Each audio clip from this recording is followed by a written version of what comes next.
بەناوی خوای گەورە سڵاوتان لەبێت بینەرانی بەڕێز و خۆشەویست بۆ دوام ڕۆژ لە سەرێک پەرلەمانی کوردستان بەردەوامە لەسەر گفتوگۆکانی لەسەر پرۆژە یاسای چاکسازی لە خانەنشینی موچە و دەرماڵەوە و ئیمتیازەتەکان. هاوکات ئەمڕۆ قسەی پەرلەمانی کوردستان گفتوگۆی لەبارەی بڕگەی خانەنشینی پلەباڵەکان کرد و مشتومڕی زۆری ناوەتەوە بڕگەیە و هاوکات لەسەر ئەم بڕگەی لەناو پەرلەمانیش بارگشتێک دروست بوو لە نێوان چەندەندامێکی پەرلەمان بەو هۆیەوە بۆ ماوەیە کۆبوونەوەی پەرلەمانی کوردستان دواخرا. بە میواندارێک لە بەڕێزان لە تۆری سەرەکی دکتۆر خالید حەیدەر پسپۆڕی ئابووری هەروە لە هەولێرەوە جەلال محەممەد ئەندامی پەرلەمانی کوردستان تاوتوێم پرسە دەکەین. سەرەتا راپۆرتێک دەبین. کۆبوونەوەی پەرلەمانی کوردستان لەبارەی بڕگە و مادەکانی پرۆژە یاسای چاکسازی لە هەرێمی کوردستان درێژەی هەیە و سەرۆکی فراکسیۆنی کۆمەڵی ئیسلامیش ڕای دەگەیەنێت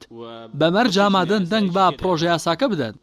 لە دانیشتنەکەی پەرلەمانی کوردستاندا ئەندامانی فراکسیۆنی کۆمەڵی ئیسلامی ڕەخنە و تێبینیەکانی خۆیان لەبارەی پرۆژە یاساکەوە خستە ڕوو. سۆران عومەر پەرلەمانتاری کۆمەڵی ئیسلامی ڕایگەیاند پێویستە حکوومەت لیژنەیەکی گشتگیری تایبەتمەند لەبارەی جێبەجێکردنی بڕگەکانی تایبەت بە پلەی موچەخۆرانی هەرێم پێک بهێنێت کە نزیکەی 1,259,000 موچەخۆر دەبێت. سۆران عومەر وتیشی حکوومەتی هەرێم بە نایاسایی ماوەی 4 ساڵە بەرزکردنەوەی پلەی فەرمانبەرانی ڕاگرتووە کەچی ئێستا لە پرۆژەکەدا کار بۆ کەمکردنەوەی موچەی فەرمانبەران دەکات لە ڕێگای دەستکاریکردنی پلەی فەرمانبەرانەوە. ناکرێت تۆ دەست لە موچە و پلە و ناونیشان و هەموو شتێکی 1,200,000 موچەخۆر بدەی بەبێ ئەوەی لیژنەیەک دیاری کرابێ. بڕگەی پێنجەم لە ڕاستیە پێش بڕگەی پێنجەم بەڕێزان من داواکەم حکوومەت ڕوونکردنەوەیەکمان باتێ تۆ دەست لە پلا دەیت 4 ساڵە بە نایاسایی پلت ڕاگرتووە تا ئێستا حەقێکی یاساییە نەتخستۆتەوە سەرکار. هاوکات عەبدولستار مەجید سەرۆکی فراکسیۆنی کۆمەڵی ئیسلامی لە پەرلەمانی کوردستان ڕایگەیاند فراکسیۆنی کۆمەڵ بەمەرج ئامادەیە دەنگ بە پرۆژە یاسای چاکسازی بدات. لەبارەی مەرجەکانی فراکسیۆنی کۆمەڵی ئیسلامی عەبدولستار مەجید وتی پێویستە خانەنشینی پلەباڵەکان بە ڕێژەی لە 150 موچەکانیان بێت هەروەها کەمترین موچەی خانەنشینی 400,000 دینار بێت. پێویستە خانەنشینی فەرمانبەری ئاسایی هیچ کامێک لە فەرمانبەران لە 400 بۆ 500,000 کەمترین وەکو ئەوەی کە لە عێراقدا هەیە. ئەم پرۆژێش کە سەبارەت بە پلەباڵەکانە ئێمە لەگەڵ ئەوەی کە هەم موچەکەیان زۆرە و هەم لەگەڵ کە خانەنشینیش دەم بەڕاستی بە ڕێژەیەکی زۆر خانەنشین دەمون تا ئێستا کە 180 بوو کە نزیکەی 6 میلیۆن بوو. ئێمە لەگەڵ ئەوەی کە بەڕاستی بە شێوەیەکی زۆر ئەم ڕێژەیە کەم بکرێتەوە هاتین ئێمە داوامە کردووە کە تەنها 115 کۆی موچەکەی پێ بدرێ ئەویش ئەوەی کە تەمەنی 45 ساڵ بێ خزمەتی 15 ساڵ بێ و لە هەمان کاتدا ئەگەر پایەکانی بڕۆنامەشی بۆ حساب بکەین هەر لە پەیمانگە تا دکتۆرا ئێمە گوتومان نابێ ئەمە بگا بە 150 کۆی موچەکەشی. لای خۆشەوە هەورامانگەچێنەی پەرلەمانتاری فراکسیۆنی کۆمەڵی ئیسلامی ئاماژەی بۆ کرد ئەوان لەگەڵەوەدان خانەنشینی پلەباڵەکان بە شێوەیەکی زۆر کەم بکرێتەوە و بەبێ لە بەرچاوگرتنی ئەو داواکاریە بە هیچ شێوەیەک لا پرۆژە یاساکەدا دادگەری ناچەسپێت. هەتا وەکو ئەو پارەی کە من دوێنێش دووپاتم کردەوە کە ئەبڕدرێت لە پلەباڵەکان و لە خانەنشین نایاسایی و لە دەرەنجامی ئەم یاسایە ئەکەوێتەوە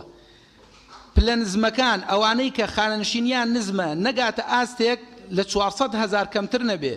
و هەروەها موچەخۆران ئەوانەی کە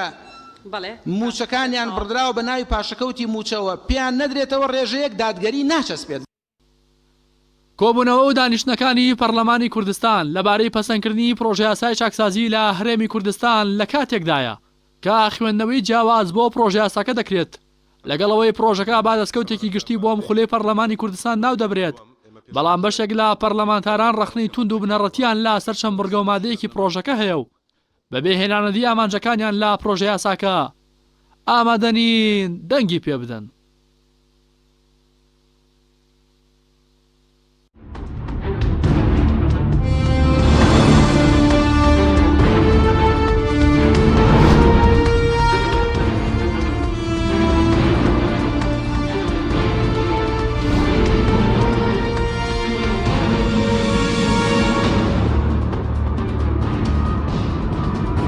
جارێکتر سڵاوتان لەبێت بینێرانی بڕێ سوپاس بۆ میوانەکانمان کاک جەلال لەگە سەرتا ببینی لای بەڕێزت سەبارەت بە خانشینی بڵین پلەباڵەکان ئەمڕۆ ناو پەرلەمان گفتوگۆی زۆری لەبارەوە کرا سەرنجام چی بەسەر دێ خانشینی پلەباڵەکان لە هەرێمی کوردستان؟ بەناوی خوای گەورە سڵاو بۆ ئێوە بۆ بینەرانی بەڕێزی کەناڵەکەتان دیارە وەک دەزانن لە ماوەکانی ڕابردوو ئەوەی کە بابەتێکی گەرم بووە بابەتێک بوو جێگەی مناقەشە و مجادلە بوو بابەتی خاننشینی پلەباڵەکان کە لە مادەی حوتی ئەم پرۆژە یاسایە کە بە پرۆژە یاسای چاکسازی ناو دەبرێت بە باز دەکرا و ئەمڕۆ لەم مادەیەدا مناقەشەیەکی زۆر کرا و دید و بۆچوونی زۆر جیاواز هەبوو بەڵام ئەو پێشنیارەی کە بەڕێز سەرۆکی فراکسیۆنی کۆمەڵی ئیسلامی بەڕێز کاک دکتۆر عەبدولستار پێشنیاری کرد بەوەی کە خانشینی پلەباڵەکان وەک دەزانن لە پێشووتردا ڕێژەی 180 بووە و لە پرۆژەکەی حکوومەتدا 170 بووە کە ئەمە بەلای سەرجەم لایەنەکان و بەلای سەرجەم پەرلەمانتارانەوە ڕێژەیەکی زۆر بووە بۆیە مامۆستا عەبدولستار پێشنیاری کرد کە ئەو ڕێژەیە کەم بکرێتەوە بۆ 150 بۆ بە چەشنێ لە چەشنەکانی سەرۆکی فراکسیۆنی گۆڕان و پارتی و یەکێتی و بەشێکی زۆر لە پەرلەمانتاران پشتیوانی ئەم بۆچوونەیان کرد و ئەتوانین بڵین ئەمە بووە جۆرێک لە ئەساس بۆ ئەم پرۆژە یاسایە و تەسەوڕەکەین ئەم بۆچوونە دەنگ بێنێەوە ڕێی زۆربەی ئەندام پەرلەمانی لەگەڵە بەوەی ناکرێت لە هەرێمی کوردستان لە کاتێکدا لە دۆخێکین ئێمە دەزانین بار و گوزەرانی کۆمەڵانی خەڵکی کوردستان زۆر خراپەوە بژێوی ژیانی موچەخۆران زۆر خراپە موچە لە ئاستێکی خراپدایە موچەی پلەباڵەکان بەو ئەندازەیە بەرز بێ بۆیە لە ڕاستیدا موچەکەیان هێنراوەتە ئاستێکی زۆر خوارەوە لە 150 دەست پێ ئەکا و ساڵانی خزمەت و هەروەها بڕوانامە ڕۆڵی تێدا دەبینێ و ئەمەش ئەتوانین بڵین میکانیزمێکی بۆ دانراوە هاوشێوەی فەرمانبەرانی ئاسایی مامەڵە لەگەڵ باڵاکان دەکرێت ئەمە کە خواستی زۆر و بەشێکی زۆری لە پەرلەمانتاران بۆ بەم چەشنەش ئەتوانین بڵین گرفتی موچەی پلە باڵاکان هەر لە خولی یەکەوە بۆ پەرلەمانتاران تا ئێستا هەر لە کابینەی یەکەوە تا ئێستا بۆ وەزیرە بەڕێزەکان کۆتایی پێ هاتووە و ئەمە چارەسەرێکی زۆر باشە بێ بۆ ئایندە زۆر باش بەس دەکرێت بڵین کەمترین موچەی خانەنشینی بۆ پلەباڵات چەند دەبێت ئەگەر مەسەر ئەمە بچێتە بواری جێبەجێکردن یا خودداوانەی کە مەرجی تەمەنیان تیانە 45 ساڵ تەمەن و 5 ساڵ خزمەت ئەوانی شەر دەگرێتەوە بڵین ئەگەر ئەمە بچێتە بواری جێبەجێکردنەوە ئەوەی لە ئێستادا پێشنیار ئەوەی لە ئێستادا پێشنیار کراوە 150 و ئەگەر خزمەتی تەنها پەرلەمانیشی هەبێک 190 بەو چەشنش لە 1,420,000 تێپەڕناکە واتە کەمترین پەرلەمانتار ئەو بۆی ئەو موچە وەربگرێ ئەگەر بڕوانامەی نەبێ و خزمەتی نەبێ بە تەکید 1,420,000ەکە و ئەگەر بڕوانامەی هەبێت و ساڵانی خزمەتی تەکمیلە کردێ بە تەکید زیاترەکە و لە هیچ حاڵەتێکە کە پێشووتر 6 ملیۆن بەسەرەوە بووە لە هیچ بارێکدا ئەگەر ئەو کەسە دکتۆرای هەبێ و 30 ساڵ 40 ساڵی خزمەتیشی هەبێ لە 4 ملیۆن دینار تێپەڕ ناکە واتە حەدی ئەعلای لە 4 تێپەڕ ناکە و حەدی ئەدنای لە 1,420,000 ئەوەستێ و بەمەش ئێمە وەکو پەرلەمانی کوردستان وەکو خولی پێنجی پەرلەمانی کوردستان ئەمە بە دەستکەوتێک دەزانین کە لەم قۆناغەدا لەم کاتەدا توانیومانە ئەو کارە بکەین و ئەمە تەطبیق بێ بەسەر هەموو ئەندام پەرلەمان و وەزیرە بەڕێزەکان و بریکاری وەزیرەکان و مدیر عام و هەموو ئەوانەی کە پلەی باڵا و پلەی تایبەتیان هەیە بە سەرۆکی هەرێم و جێگرەکانیانەوە تا دەگاتە ئەوانەی پێشتریش بەسەریانە تەطبیق دەبێت و بەمەش دەتوانین بودجەیەکی باش بۆ خەزێنەی دەوڵەت بگەڕێنینەوە بەڵای یارەزوومەندیش تێدا پەرلەمانتارێک بۆ نمونە نەیەوێت خۆی خانەشی بکات بگەرێتەوە سەر کارەکەی ئەم بەرگێشی بڵین تێدا دەسەسپێنرێت بە تەکید ئەو بڕگەیە چەسپێنراوە کە هەر پەرلەمانتارێکی بەڕێز ئارەزوومەندانە دەتوانێت خانەنشینیەکەی ڕەت کاتەوە بگەڕێتەوە سەر وەزیفەکەی و بەشێک لە پەرلەمانتاران ڕئیان وا بوو کە فۆرمێک دابش بکرێت لە ناو یاساکەیە جێگیر بکرێت هەر پەرلەمانتارێک لە ئێستاوە دەیەوێت بگەڕێتەوە سەر ئەرکەکەی پێشووتری لە ئێستاوە لەو فۆرما ملزەم بکرێت و نەتوانێت جارێکی تر بگەڕێتەوە سەر خانەنشینی بۆیە تەسەوڕەکرێ بەو فۆرمە بەشێکی زۆر لە پەرلەمانتارە بەڕێزەکان بە تایبەت پەرلەمانتارە گەنجەکان بگەڕێنەوە سەر وەزیفەی پێشووتریان بە تەکید ئەم بڕگەیە جێگیر کراوە بە تایبەت بۆ ئەو گەنجانە کە ئەتوانن لە ئێستادا خزمەت بە وڵاتکەن پێویست نییە خانەنشین بن ئەوانە دەگەڕێنەوە سەر ئەرکەکەی پێشویان باش ئەی سەبارەت بە کەسوکاری شەیدان و نەفالکراوانش کە خۆش خەڵکی ناوچەیەکی مەسەلەن نەفالکراوی ینی مەترسیەکە بوو لەسەر نەگواستنەوەی وارسی بڵین شەیدان و نەفالکراوان ئێستا و مەترسیە نەماوە کە یاخود کێ وارسی ڕاستەقینەی شەید ئەمە چارەسەرکە لەگەڵ نەفالکرا و ئەوانە بەتەکید ئێمە دوێنێ لە جەلسەی ڕابردوو با بڵین ئەم بابەتە مناقەشە کرا لە مادەی 2 و ئێمە دڵنیاییمان لە تیمی حکوومەت لە بەڕێز وەزیری دارایی وەرگرت کە بە هیچ چەشنێک دەستکاری موچە و امتیازات و منحی کە سوکاری سەربەرزی شەیدان و قوربانیانی ئەنفال و هەروەها زیندانیانی سیاسی ناکرێت بۆ ئەم مەبەستەش بڕگەیەکمانتیا تەزبیت کردووە کە هەر یەک لە هاوسەر کچ و کوڕ خوشک و برا وەکو میراتگر ئەژمار دەکرێن و ئەمانە هەتاوەکو لە ژیانە بن موچەی شەهیدانە و ئەنفالانە و زیندانی سیاسی وەردەگرن هیچ جۆرە مەترسیەکی تێدا بەدی ناکە تەنیا ئەم مادەیە بۆ ئەوە دانراوە ئەو کەسانەی کە شەهید نەبوونەوە بە ناشایستەیی بە شەهید یاخود بە ئەنفال یاخود بە زیندانی سیاسی تۆمارکراون تەنیا ئەو کەسانە لە لیستی کە سوکاری سەربەرزی شەهیدان و لە ڕیزی ناوی شەهیدە سەربەرزەکان دوور بخرێنەوە و بە شێوازێکی تر مامەڵەیان لەگەڵ بکرێت. بە دەرماڵی فەرمانبەرە کەمڕۆ لە ناو پەرلەمان گفتوگۆیەکی زۆرتان لەسەر کرد و باز لەو دەکەیتکەوە مەسەرەن حکوومەتتان دەستکراوە کردووە بۆ پێراچوونەوە بە دەرماڵەکان ئایا ئەمە وایە یاخود مەترسی هەیە هیچ دەرماڵی فەرمانبەرێک ببڕدرێت؟ بەتەکید لە مادەی 5 ئەم پرۆژەیە هاتووە کە ئێمە ئەمڕۆ مناقەشەمان کردوە زۆربەی زۆری فراکسیۆنەکان و ئەندام پەرلەمانە پەڕێزەکان ئەم بابەتەیان باس کرد و داوامان کرد کە حکوومەت دڵنیاییمان باتێ بە دەرلەوەی حکوومەت پێیان ڕاگەاندن کە هیچ جۆرە دەرماڵی هیچ جۆرە فەرمانبەرێک نابڕێ تەنها ڕێخستنەوە دەکەن لە مابەینی دەرماڵەکان چوون شەخص هەیە بە هەمان عینوان لە وزارەتێک لەگەڵ شخصێکی تر بە هەمان عینوان و خزمەت لە وزارەتێکی تر دەرماڵەکانیان جیاوازە واتە تەوحیدی دەرماڵەوەیەک خستی دەرماڵە ئەکەنەوە و لە ناو ئەم پرۆژێشدا هاتووە کە ئەنجومەنی وەزیران دەتوانێت دەرماڵەکان ڕێک بخاتەوە نەک ببڕێ ڕێک بخاتەوە بە شێوازێکی دارفەروانەوە لە چوارچێوەی یاساکار پێکراوەکان واتە هەر دەرماڵەیەک بە پێی یاسا ڕێک خراوە ئەنجومەنی وەزیران ناتوانێت ئەو دەرماڵانە ببڕێ تەنیا ئەو دەرماڵانەی کە هەن ڕێکیان دەخاتەوە کووتم بە نمونە 2 فەرمانبەر 1 شەهادە 1 بڕوانامە 1 ئاستی خزمەتیان هەیە بەڵام لەبەری وزارەتەکانیان جیاوازە زۆر جار دەرماڵەکانیشیان جیاواز دەبێت بۆیە تەنها دەسەڵاتی ڕێخستنەوەی دەرماڵەکان دراوە دڵنیایی تەواومان وەرگرت بۆ هێزەکانی پۆلیس و ئاسایش بۆ هێزەکان بۆ مامۆسایان و فەرمانبەران کە بە هیچ شێوەیەک ئەمانە دەرماڵەکانیان نابڕدرێت. بەڵام مەسەلەن فەرمانبەرێک گەر بە دەرماڵی پێدرا بێ بە شێوەیەکی نایاسایی ئەمە ڕێک دەخرێتەوە؟ بەتەکید تەنها ڕێخستنەوەیە ئەگەر بە نایاسایی فەرمانبەرێک دەرماڵەیەکی بۆ بەسترابێ یا مەسەلەن جاری وا هەیە فەرمانبەر هەیە دەرماڵەی پۆستێک وەرەگرێ ئێستا ئەو پۆستەی نەما و هەر لە چۆنڵی دەرماڵەکەی وەرەگرێ یا هەیە دەرماڵەی بڕوانامە وەرەگرێ و لە ڕاستیدا بڕوانامەکەی ساختەیە هەموو ئەم بابەتانە تەنزیمەکە ئێمە لە زاری بەڕێز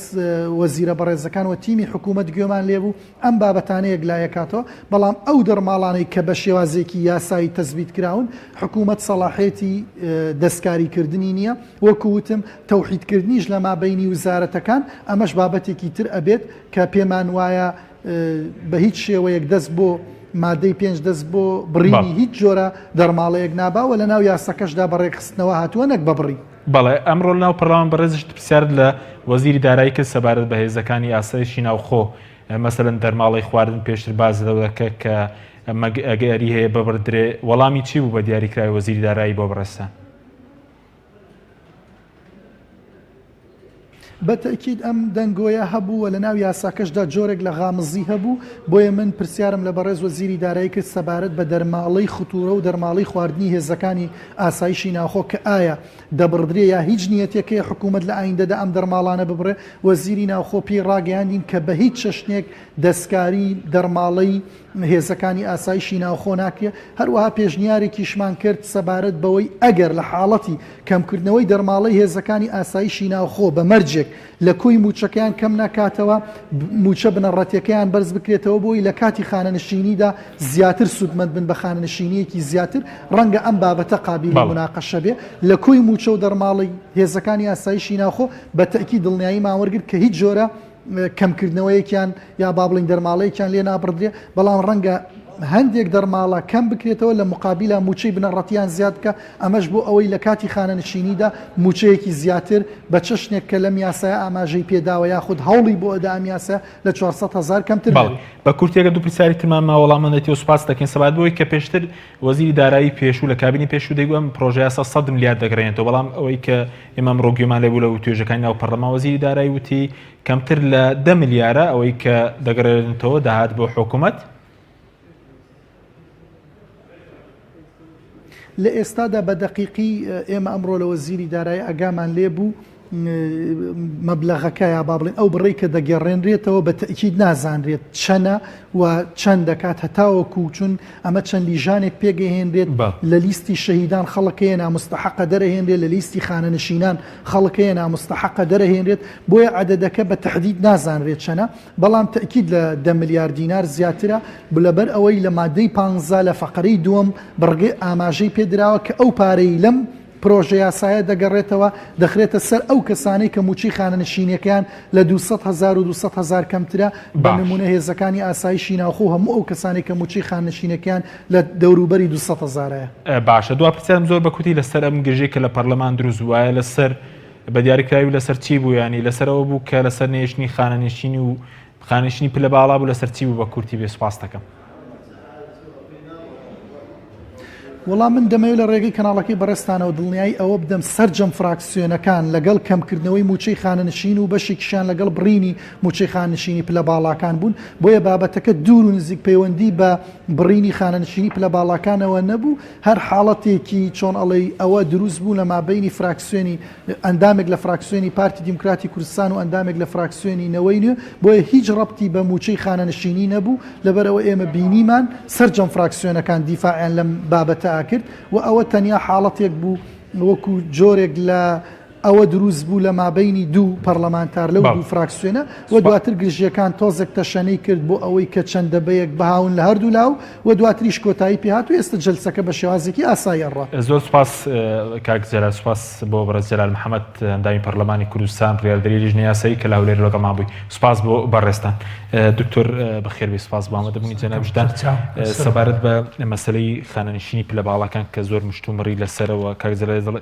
باسی لەوە کرد کە پێشنیازیەوە کراوە بۆ نمونە کەمترین موچەی خانەنشینی نەگاتە بۆ نمونە 5 میلیۆن.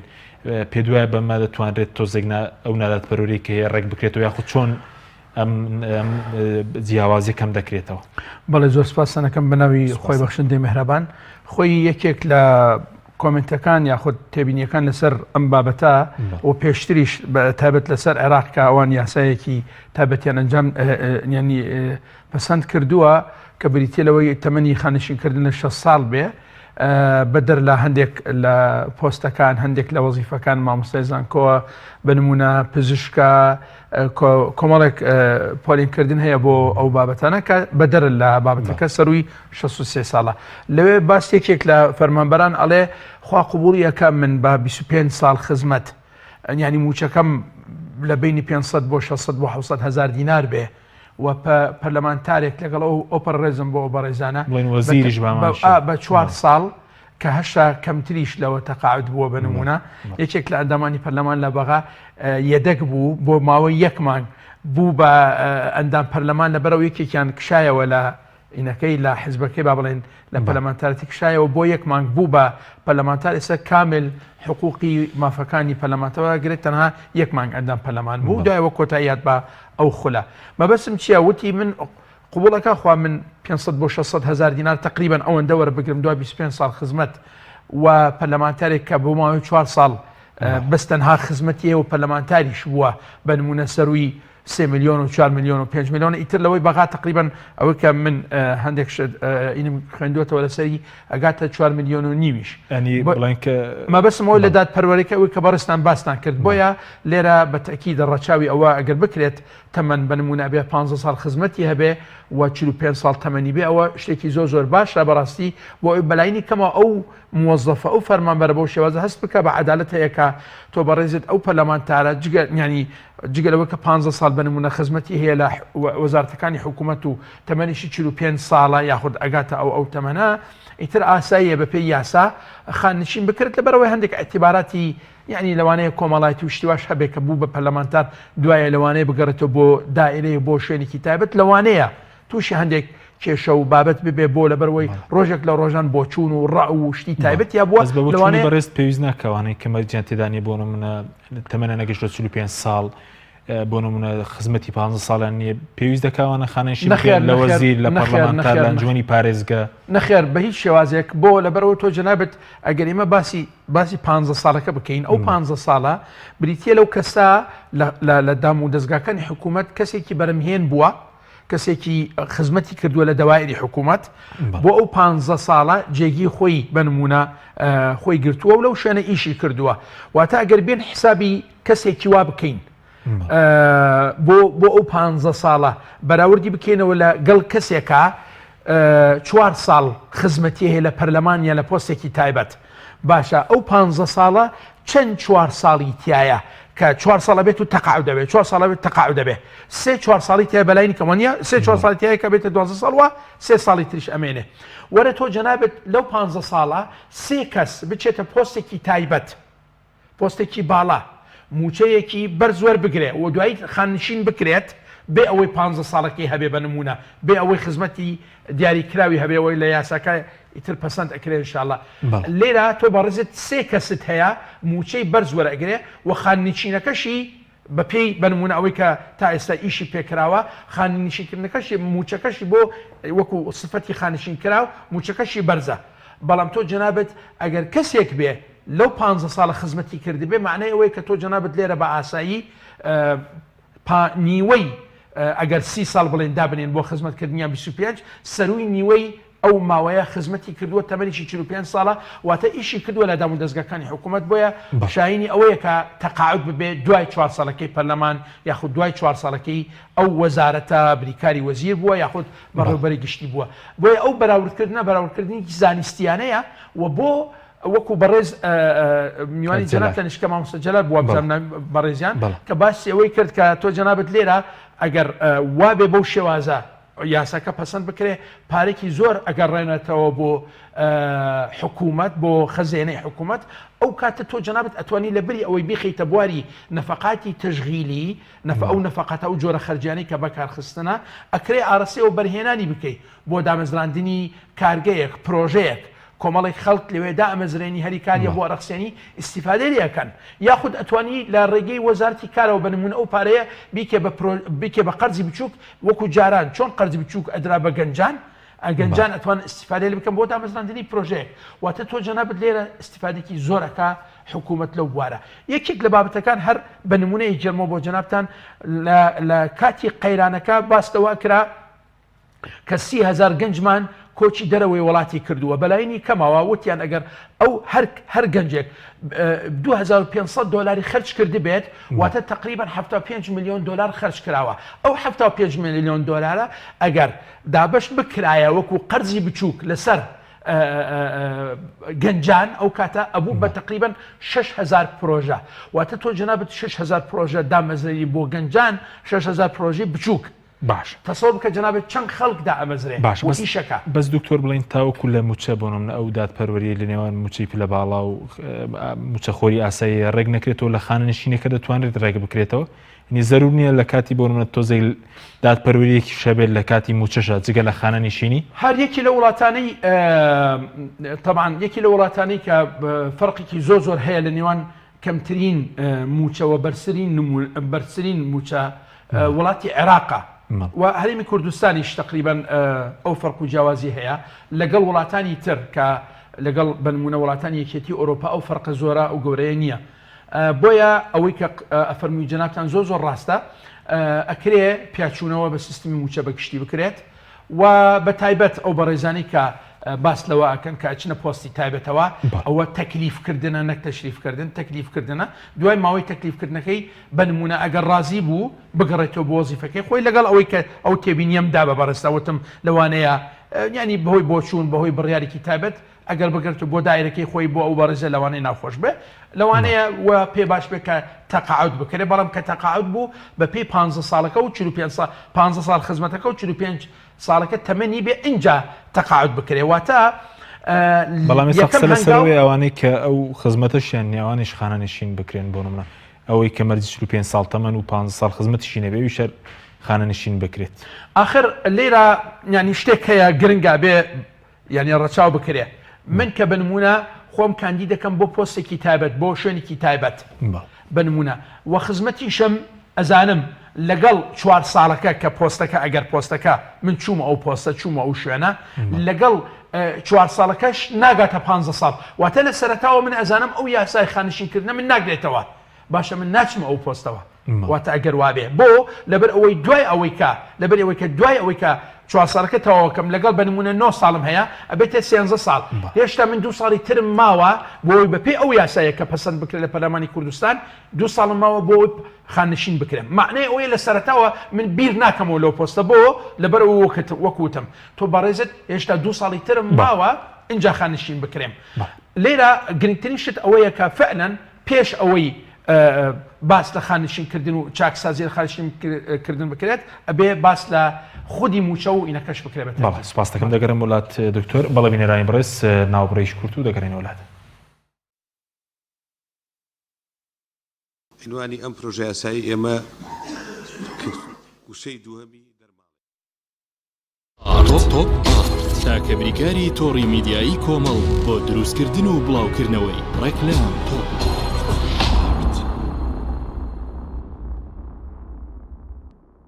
ئایا تا ئێستا کێشەی کارەبات هەیە؟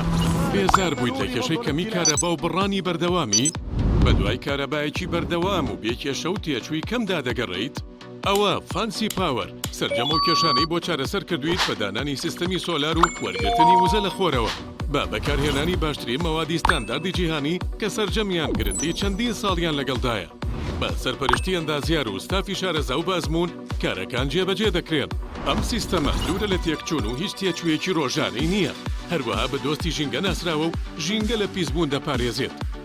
فانسی پاوەر بۆ داهاتوویەکی ڕووناکتر ناونیشان سلێمانی شەقامی مامۆستایان نزیک شەقامی قەنات تەلاری جاسەنا 1970 153 85 85 سلیکۆنی واشێری حەراری براندێکی نوێی سەردەمیانە و ڕێگە پێدراوە و ئاڵمانیە بەکاردێت بۆ سەرجەم و شوێنانی کە حەرارین و گەرماتەیاندا لەسەر و 380 پلەی حەراریەوەیە ئەم سلیکۆنە توانای چاکردنەوەی سەرجەم شکاویەکانی هەیە سلیکۆنی واشێری حەراری توانای چاکردنەوەی بەشەکانی ئۆتۆمبیل و بەشی میکانیکی کارگە و شوێنە بەرهەمهێنەرەکان و چەندین شوێنی تری هەیە ئەم سلیکۆنە گەرانتی لە 100% لەگەڵدایە و توانا و هێزەکەی سەرسامت دەکات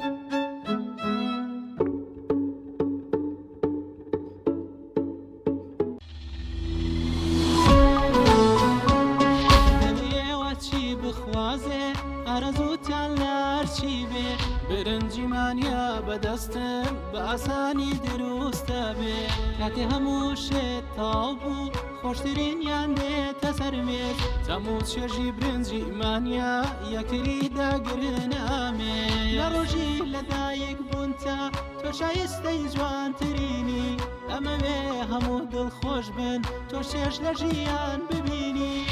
برنجیمانیا هێزی خوانە شایستەی ماڵ میوانە برنجی 11 هندی و 11 پاکستانی مانیا بە تام و چێژ و ناوازە و تەنیا تاکە برنجە لە هەموو ئەوروپا بەکاردێنرێت ئەم کوڕانەوی چالاکە حەزی لە چپسێکی چاکە بۆ یانینی لای تاکە زۆر تەندروستە و زۆر پاکە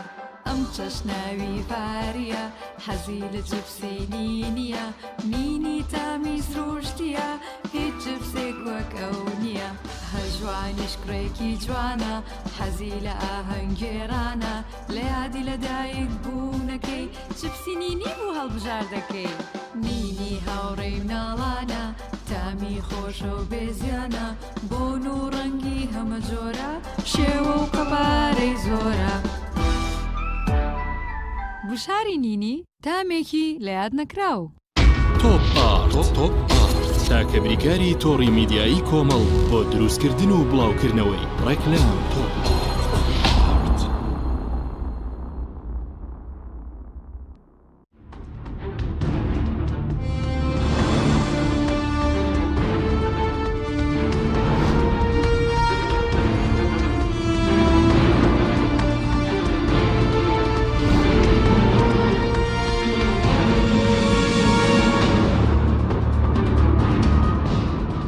جارێکتر سڵاوتان لەبێت بینەرانی بەڕێز ئەگەر بچین هەولێر کاک مسلیم عەبدوڵڵا داوین پەرلەمانی کوردستان لەگەڵمانە کاک مسلیم سوپاس بۆ ئامادەبوونتان دەمەوێت سەرنجی بەڕێزشت بزانم لەسەر پرۆژە چاکسازیەکە و بە دیاریکراوی تێبینیەوە لەسەر پرۆژەکە بە تایبەت لەسەر مەسەلەی بەرگەی کەمترین خانەنشینی و مەسەلەی پاشکەوت لە پرۆژە یاسای چاکسازی چییە؟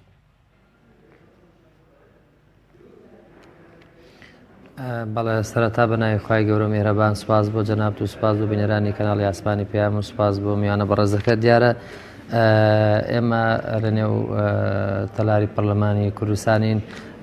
قسە و باس لەسەر پرۆژە یاسای دەکەین کە ئەویش پرۆژە یاسای چاکسازیە لە خانەنشینی مەرتەبە و موچە و پلەی وەزیفی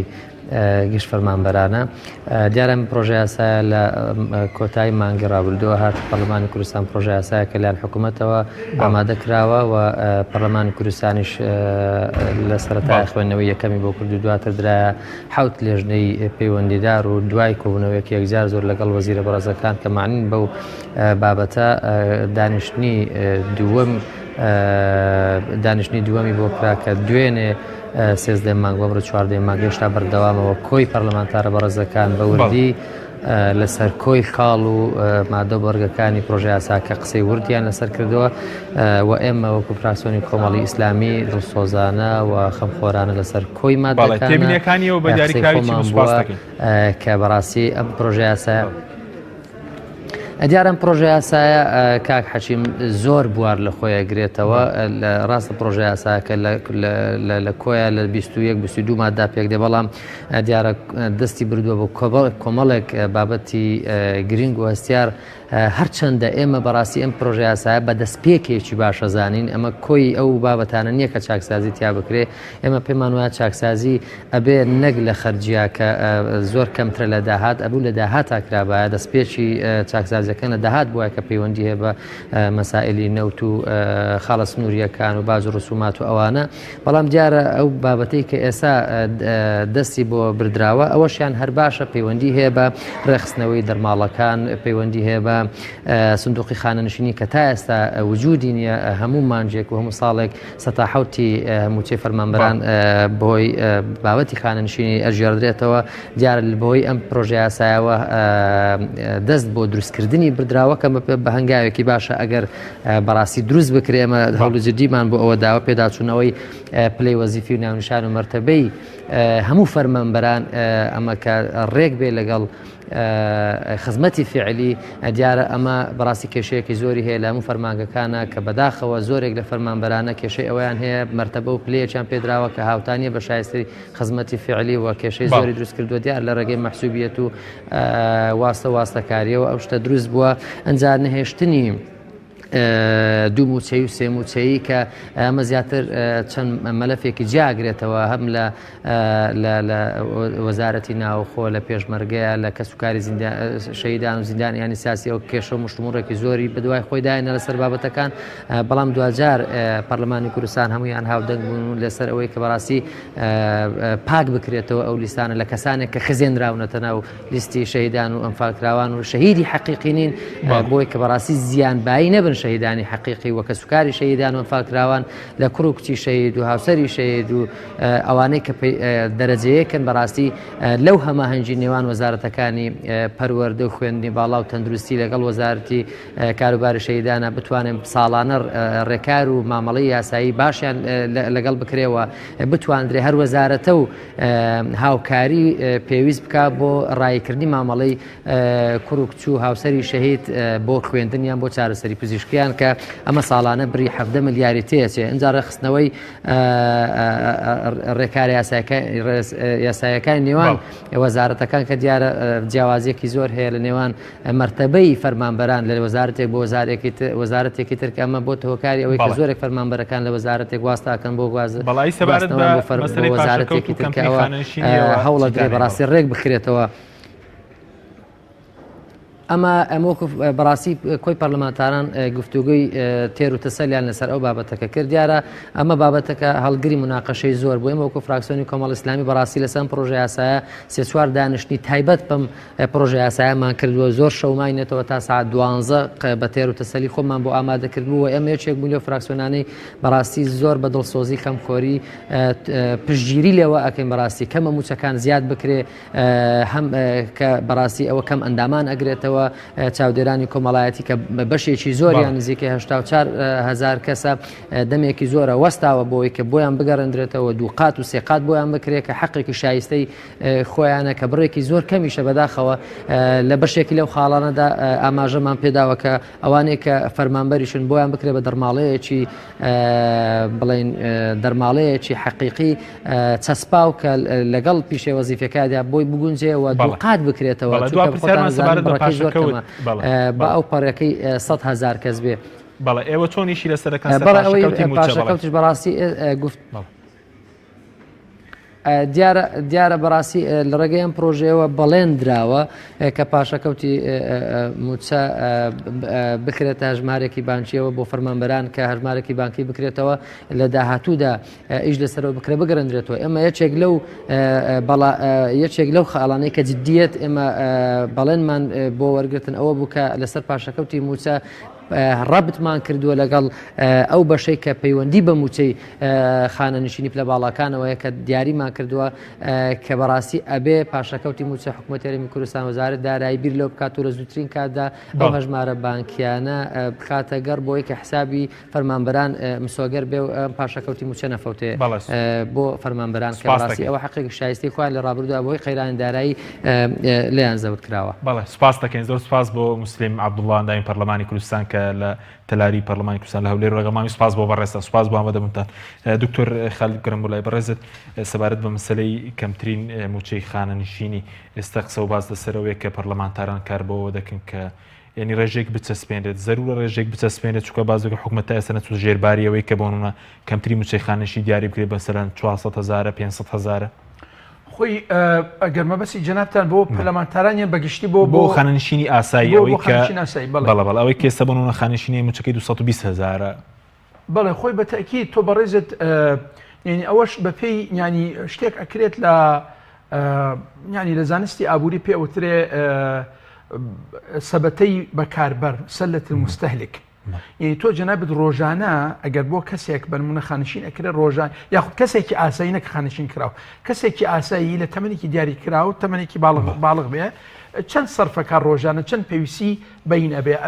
ئەڕەچاوی ئەوە بکرێ ئەو سەبەتەی بەکاربەرە بریتە لە کۆمەڵێک شت مەواد کە بەکار ئێهێنرێ بڕێکی پارە دابنێت بۆ ڕۆژانە بنمونە ئەگەر ئەو کەسە خانشین ببرن کرێکی بێ ڕۆژانە لە کرەی مانگانە چنی بەر ئەکەوێ بۆ خواردن و خواردەمەنی و ئەو شتانە ڕۆژانە چنی پێویستە بۆ هاتوچۆکردن چنی پێویستە بۆ کۆمەڵێک پێداویستی ضروری ئینسان مانگانە بخەمڵێنە جەنابەت چنی پێویستە 250,000 واتە ئەو کەسی کە خانشین ئەکرێت طبعا ئەو بابەتەشە بە خەمڵاندن لە لایەنی لژنێکی تایبەت ئەبێ بکرێت و ینی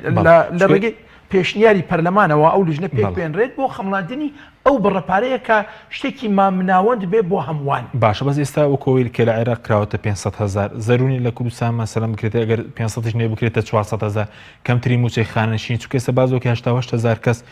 مەسەلەن موچەکانیان کە خانەنشین کراون لە خوار 300,000ەوە بەڵێ لێرە تۆ بەڕێزت ئەو 300,000 یاخود کەمتر لە 300,000 بەشی ئینسانێکی با بڵێن باڵغ ئاسایی ئەکا لە نێو ئەو هەموو پێداویستانەی ڕۆژانی کە هەیە وەکوتم یانی شتەکە بە نە زۆر قرسی بکەینەوە لەسەر حکوومەت نە ئاسان بێ بەڵام شتێکی مام ناوەند بێ کە ڕۆژانە کەسێک بۆ ئەو بابەتانە ئەو بوارانە کە پارە خەرج بکات چەندێکی پێویستە ڕۆژانە بە نمونە ئەو 250,000 گەر تەقسیمی 30 ڕۆژ بکرێت واتە تۆ جەنابەت لە 30 ڕۆژەکە 10,000 دینارت پێویستە بۆ ڕۆژانە ئیتر ئایا 300,000 بەشی ئەوە ئەکا یان 400,000 تەسەورەکەم 400,000 شتێکی مەقبول بێ پەسەند ینی تاڕادەیەکی زۆر باش بێ کە بدرێ بە وەکو حەد ئەدنا وەکو کەمترین نزمترین ئاستی موچە کە بدرێ بە خانشین کراوان شتێکی پەرلەمانتاران حکوومەت پابند بکەن چونکە ئێستا لە بەرگەی ئەوەی کە حکوومەت ناردوێتی ئیلتیزامی تێدانێ دەڵێ ئەگەر داهات لەو پرۆژێگەرەوە ئەولەویات بۆ زیادکردنی خانەنشینێ پێ دوای وەکو هەندێ ڕێژەکە دیاری بکرێ باشترە ئەنی لەناو پرۆژە یاساکە کەمتری موچەی خانەنشینی بۆ لە 400 کەمتر نەبێ من لەگەڵ ئەوەم یعنی تۆ جەنابەت ئێستا ئەم کاتە ئەم دۆخەوەی کە بەڕێستم باستان کردنیانی ئەم دۆخە لەوانەیە لە بینی 350 بۆ 400,000 وەکو شتێکی تێکڕا لەوانەیە گونجاو بێ بۆ زۆرینە نەک بۆ هەمووان لەوانەیە گونجاو بێ بۆ یەک کەس بۆیە تۆ جەنابەت لێرە یعنی من تەسەورەکەم لەناو یاساکە بنووسرێت بە پێی پێداویستی سەردەم بە پێی متطلبات العصر و ئەمەش بنووسرێت لە یاساکە ئەوەش بە ڕێنمایی یاخود بە بڕیاری تایبەت لە حکوومەت ئەدرێت ئەو کاتە حکوومەت بنمونە فەرمانێک دەربکە بە پێکهێنانی لژنێکی تایبەت بۆ ئەو بابەتانە لژنەکە بە هەمیشەیی بێ لەگەڵ هەموو کابینەی حکومی ئەو لژنەیە هەبێ بۆ لەبەرەوە تۆ جەنابەت لەگەڵ هەموو کابینەیەکی حکومە هەموو 400 جارێک کە حکوومەت تازە بێتەوە بنمونە تۆ بەڕێزت لەوانەیە پێویستی بەوە بێ کە ڕێنمایەکی تایبەت دەربکەی بۆ ئەو بابەتە بۆ ئەو بڕگە لە یاساکە بۆیە ئەگەر تۆ جەنابەت بڕیاری 400,000 دا دوای چەند ساڵی تر ئەگەر بنمونە خۆ جەنابتان باش ئەزانن لە ئابووری وڵاتەکە هەڵەوسان ڕوویە نرخ زۆر زیادی کردووە ئەو کاتە سێرەکی جەنابەت 400,000ەکە بەشی ئەو پڕکردنەوە ئەو هەموو پێداویستیان ناکە بۆیە من تەسەورەکەم لە یاسا شتێکی عام و گشتگیر هەبێ بە پێی پێداویستیەکانی سەردەم بە پێی متطلبات الوقت یاخود العصر سەبارەت بە پاشەکەوتەکە کەوی شەر باز دەکرێت مادەیەکی لاستیکی دانەوەی پاشەکەوتەکە چەندە گرنگە حکوومەت پابند بکرێ مەسەلانی کەم ئەو بۆ قەرزەکانی ئاو و کارەبا و قەرزی کشت و کاڵی پیشە سازی و ئەوانە بەکاربێنرێ ئەو پاشەکەوتی کە لای حکوومەتەکە بە پسانی حکوومەت ڕەن 12 میلیارد دۆلارە بەڵێ ئەکرێ یعنی ئێستا هاوڵاتیان بە تایبەت فەرمانبەران و موچەخۆران وردە کە ڕاست ئێستا موچە دواکەوتووە ینی ئی 3 مانگ فەرمانبەران چاوەڕێوەکەن کە حکوومەت بنمونە حسابی کتابەتیان بۆ بکاتەوە پارەکە وەکو ڕقم بچێتەوە حسابە و ئێستا 3 مانگ بنمونە سێ موچە نەدراوەوە ئەمانە هەمووی بابەتن و مافی فەرمانبەرانە بەڕاستی بەڵام ئەوەی زۆر گرنگە ئەکرێ وردە فەرمانبەران حکوومەتیش شتێک دەستنیشان بکە وەکو قست لەسەر فەرمانبەران پارەی ئاوە پارەی کارەبای کۆمەڵێکی ترە فەرمانبەران موچەخۆران بیدەنەوە بە حکوومەت لە هەمان کات حکوومەتیش بەرامبەر بەوە دەست بکە بە پێدانەوەی یەکەم دەستنیشانکردنی حسابێک بۆ هەر فەرمانبەرێک و ئەو ڕقمە کە ئەخرێتە سەر حسابی فەرمانبەر وردە ئەکتیڤ بکرێن یعنی بنمونە مانگێک 200,000 مانگێک 300,000 مانگی 400,000 دینار وردە چۆن حکوومەت داوای قستەکە داوای پارەی ئاو کارەباکە لە فەرمانبەران لە هەمان کاتیش ئەو مافەی کە حکوومەت فەرمانبەران هەیەە لەسەر حکوومەتش ئەوە بدا بۆ ئەوەی ئەو مافە بگەڕێنێتەوە بۆ باش ئەوەی کە بەرە زووتت دەکرێت و داهاتە مەسەرەن بۆ مەسەرەی دۆزنیوەری کاریش سوی لێ ببینرێ بەڵام لە پرۆژەکەم لە باز دەکە کە مەسەلە ئەولەویات بۆ خانەنشینە بەڵام لە کەمکردنەوەی تەمەنی خانەنشینی ئەگەر تەمەنی خانەنشینیش کەم بکرێتەوە ئەوەی خۆش هەری کاری چونکە لە عێراق تەمەنی خانەنشینی کراوە بە 6 ساڵ بەپێی یاسای خانەنشینی عێراقی یەگرت و تقریبا 200,000 هەلی کار بۆ عێراق دەرەخسێنێ یعنی من ئەو پەڕی لەگەڵ خۆتەلەبەکانی خۆم ئەزانم بە بەردەوامی باسی ئەوکەم کە ڕۆڵ بدرێ بە گەنجان بێنە پێشەوە گەنجان ئەکتیڤترن و باشتن و شتانە بەڵام با خاڵێکی زۆر گرنگمان لە بیر نەچێ تۆ جەنابەت کەسێک 20 ساڵ ئەزمموی هەبێ ئەو توانە و ئیمکانیەتی تێپەڕاندن یاخود ئیدارەکردنی کۆمەڵێک دۆخشتی وای هەیە چارەسەرکردنی کێشەی کۆمەڵی کێشەی هەیە لەگەڵ ئەو پەڕێزم بۆ گەنجان کە تێپەڕ نەبوو بەو قۆناغانە ئەوان ئەو بابەتیان نیە لەوانەیە لە حاڵەتێکی تایبەت بڕیارێک بدرێت لە لایەنی گەنجەکەوە ئەو دەستگای حکومیە ئەو مؤسسەی حکومیە ینی ببێتەوەی کە تووشی زەرەرێک ببێت تووشێ پارەیەک بێت تێچووی ینی تحمل بکە زۆر لەوە زیاتر بێت کە کەسێک کە ئەزموندار بێت تەمەنێکی گوزەرانده بێ لە ئیش و کاروباری حکوومەت شارەزا بێ لە بوارەکە ئەو ئیشە بکات بۆیە ئەبێ ڕەچاوی ئەوەش بکرێت من لەگەڵ ئەوەم کە تەمەنی خانشینکردن ئۆکەی بە نمونە ئەگەر ئێستا